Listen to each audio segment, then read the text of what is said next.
चुनांचे जब ये पैक्ट हुआ तो पूरे मुल्क में आर्डर चलेगा, अंग्रेज का, कंपनी बहादुर का चलेगा, तो सबसे पहले हजरत शाह अब्दुल अजीज साहब रहमतुल्लाह अलैह ने फतवा दिया कि हिंदुस्तान दारुल अरब है।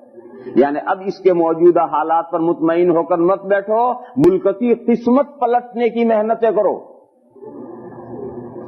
चुनांचे जो सबसे पहला जिहाद हुआ है वो जिहाद हुआ है हजरत सैयद अहमद बरेलवी रहमतुल्लाह अलैह और हजरत शाह इस्माइल शहीद रहमतुल्लाह अलैह, इनका सबसे पहला जिहाद हुआ है अंग्रेजों के खिलाफ। बड़ी लंबी दास्तान है। फिर होते रहे, एक सिलसिला चल पड़ा, मुसलसल अंग्रेजों के साथ टकराव होता रहा, ये जिहाद हुआ। फिर उसके बाद में सुल्तान टीपू अंग्रेज के साथ लड़े, झांसी की रानी अंग्रेज के साथ लड़ी, ये सब इस अंग्रेजों के साथ मुकाबले थे मुल्क बचाने के। लेकिन अंग्रेज पूरे मुल्क पर पंजा गाड़ चुका था और ये कोशिशें और मेहनतें, थोड़ी थोड़ी कोशिशें और मेहनतें थी, कामयाबियां नहीं होती गई और तमाम कोशिशों में हारते गए, का नाकाम होते गए। यहाँ तक के होते होते होते होते ये सूरत आई कि 1857 में मुगल हुकूमत का जनाजा निकल गया और बहादुर शाह जफर को कैद करके रंगून भेज दिया गया और मुगल खानदान के एक एक बच्चे को कत्ल कर दिया गया, कोई खानदान में रहा ही नहीं। तो जब ये सूरत हाल पेश आई तो एकदम मुल्क के अंदर फिर उबाला आया अंग्रेज के खिलाफ। उस वक्त जो जिहाद हुए हैं वो जगह जगह अंग्रेजों के साथ टकराव हुए थे। उसी वक्त के जो जिहाद अपने बुजुर्गों ने लड़े थे वो शामली का जिहाद कहलाता है। ये वो दौर है जिस दौर में हजरत मौलाना कासिम साहब नानोतवी, हजरत मौलाना रशीद अहमद साहब गंगोही और हजरत हाजी इमदादुल्लाह साहब और हजरत हाफिज जामिन शहीद साहब, इन लोगों का ये दौर है। देखो दौर यहाँ से शाह वलीउल्लाह साहब, हिंदुस्तान के सबसे बड़े आलिम ये थे शाह वलीउल्लाह साहब। इनके लड़के शाह अब्दुल अजीज साहब रहमतुल्लाह अलैह, शाह अब्दुल अजीज साहब ने फतवा दिया कि हिंदुस्तान दारुल हर्ब है। शाह अब्दुल अजीज के नवासे शाह मोहम्मद इसहाक साहब दहलवी, ये उनकी लड़की के लड़के हैं, शाह मोहम्मद इसहाक साहब। शाह मोहम्मद इसहाक साहब के जमाने में जब ये दिल्ली में पढ़ाते थे तब सैयद अहमद शहीद बरेलवी और शाह इस्माइल शहीद बरेलवी का जिहाद हुआ और शाह मोहम्मद इसहाक के शागिर्द हैं शाह अब्दुल गनी मुजद्दिदी और शाह अब्दुल गनी मुजद्दिदी के शागिर्द हैं मौलाना मोहम्मद कासिम साहब और मौलाना रशीद अहमद गंगोही। ये है सिलसिला। शाह वलीउल्लाह साहब के लड़के शागिर्द, उनके लड़के शाह अब्दुल अजीज, उनके शागिर्द शाह मोहम्मद इसाक जो उनके लड़की के लड़के नवासे हैं, नेफियो हैं। फिर उनके शागिर्द शाह अब्दुल गनी मुजद्दिदी और शाह अब्दुल गनी मुजद्दिदी के शागिर्द शाह हजरत नानोतवी और हजरत गंगोई। और ये शाह अब्दुल गनी का जमाना है जिस जमाने में अंग्रेज पूरे हिंदुस्तान पर काबिज हो गया 1857 का और बहादुर शाह जफर गिरफ्तार करके वहां चले गए और शाह अब्दुल गनी साहब रहमतुल्लाह अलैह भी इनके पीछे वारंट था और उस वारंट में शाह अब्दुल गनी चुपके से छुपते छुपते मक्का चले गए और उनके चले जाने के बाद उनके शागिर्दों का जमाना आ गया। इन बुजुर्गों ने पहले तो मैदान में अंग्रेज के साथ मुकाबला किया, शामली की जंग लड़ी अंग्रेजों के साथ, लेकिन वो तो बड़ा ताकत रखने वाली गवर्नमेंट थी और ये निहत्ते थोड़े से लोग थे, कामयाब सक्सेसफुल नहीं हो सके और जिहाद में कामयाबी नहीं हो सकी, जिहाद नाकाम हो गए।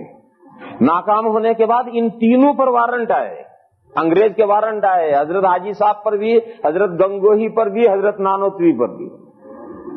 हजरत हाजी इमदादुल्लाह साहब मुहाजिर मक्की रहमतुल्लाह अलैह तो चुपके से चलते चलते हिजरत करके मक्का मुकर्रमा में चले गए। वो तो आखिरी पूरी जिंदगी मक्के ही में रहे। हजरत हाजी साहब कोई बड़े आलिम नहीं थे, वो काफिया तक पढ़े हुए थे, वो पूरे आलिम नहीं थे,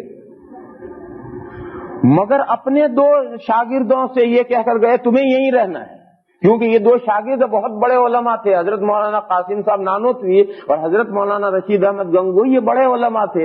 इनको ये कहा कि तुम्हें यहीं रहना है। अब वारंट इनके भी खिलाफ है और पीर का हुक्म ये कि तुम्हें हिंदुस्तान में ही रहना है। वारंट 3 साल तक रहा। उन 3 साल में हजरत नानोतवी तो हाथ ही नहीं आए। 3 साल तक छुपे रहे और हजरत नानोतवी तो हाथ ही नहीं आए, क्योंकि हजरत नानोतवी कुद्दसा सिर्रुहु ऐसे सादा थे कि कोई उन्हें पहचान ही नहीं सकता था कि ये कुछ 4 हर्फ भी जानते होंगे। बिल्कुल जैसे देहात का आदमी है, एक मोटी सी लुंगी और एक कुर्ता लट्ठे का और एक कंधे पर लुंगी डाले फिरते थे, कोई समझ ही नहीं सकता था कोई मौलवी। एक मर्तबा उनके एक जगह पर उनको पुलिस को मुखबिरी हो गई कि मौलाना कासिम साहब फला घर में है। पुलिस ने उस मकान का घेरा डाल दिया। मौलाना को मालूम हुआ मौलाना घर में थे। मौलाना को मालूम हुआ मौलाना लुंगी डाल करके चले। दरवाजे पर पहुंचे तो पुलिस ने रोका और ये कहा कि इस घर में मौलाना कासिम साहब हैं। तो 2 कदम जरा उसकी तरफ बढ़े, कहने लगे हाँ अभी तो यहां थे, या पहले खड़े थे उधर इशारा करके कहा कि जी हाँ अभी तो यहां थे। तो पुलिस वाले अंदर घुसे, ये निकल गए, अल्लाह जाने। अजीब अजीब उस जमाने के किस्से हैं।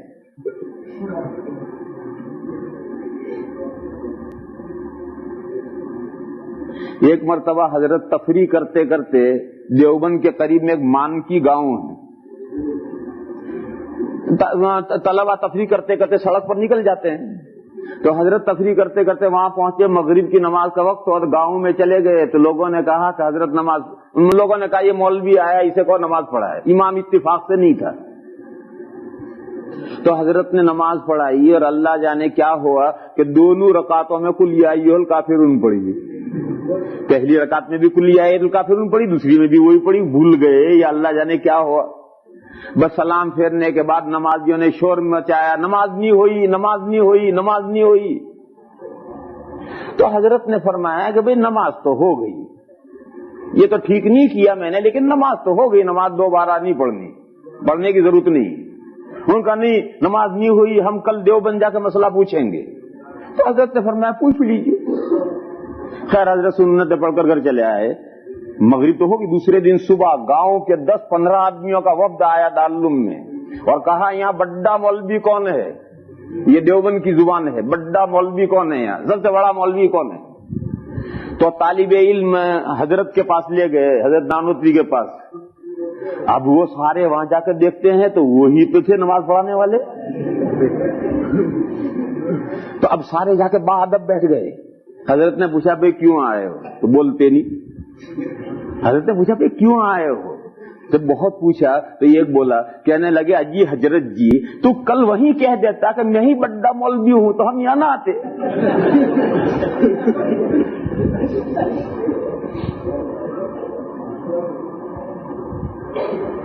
एक मर्तबा हजरत तफरी करके आ रहे,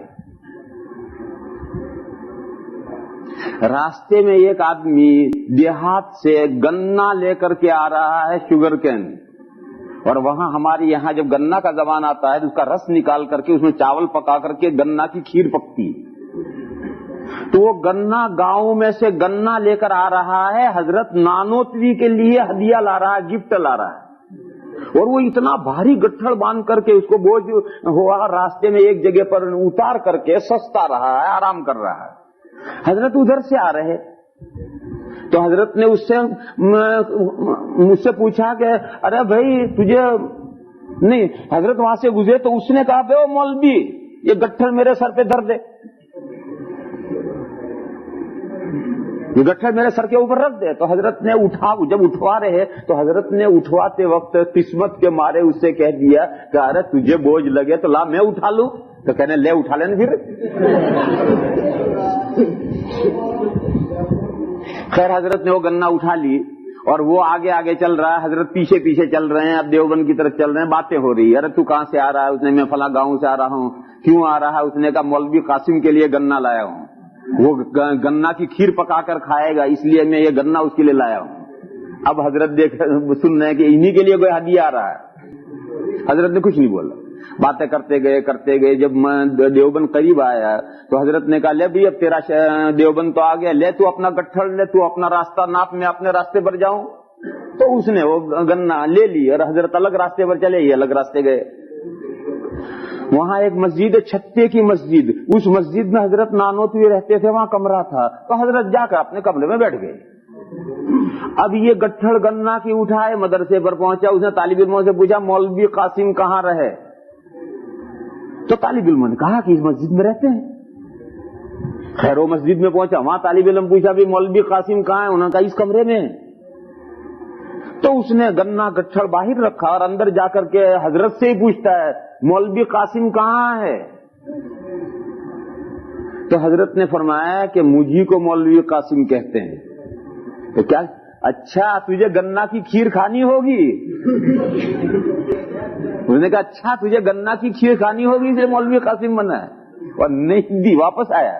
پھر طالب علموں سے پوچھا مولوی قاسم کہاں ہے؟ طالب علموں نے کہا وہی حضرت بیٹھے ہوئے ہیں۔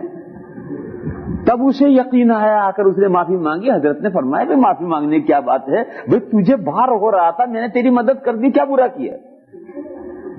غرض وہ عجیب و غریب قسم کے اتنے سادے تھے کہ انہیں کوئی پہچان ہی نہیں سکتا تھا کہ یہ کوئی 4 حرف بھی جاننے والا ہوگا۔ اس لیے 3 سال مسلسل پولیس ان کے پیچھے پڑی رہی، مگر وہ تو کہیں ہاتھ ہی نہیں آئے، اور 3 سال کے بعد وارنٹ کی مدت پوری ہو گئی، عام معافی کا اعلان ہو گیا۔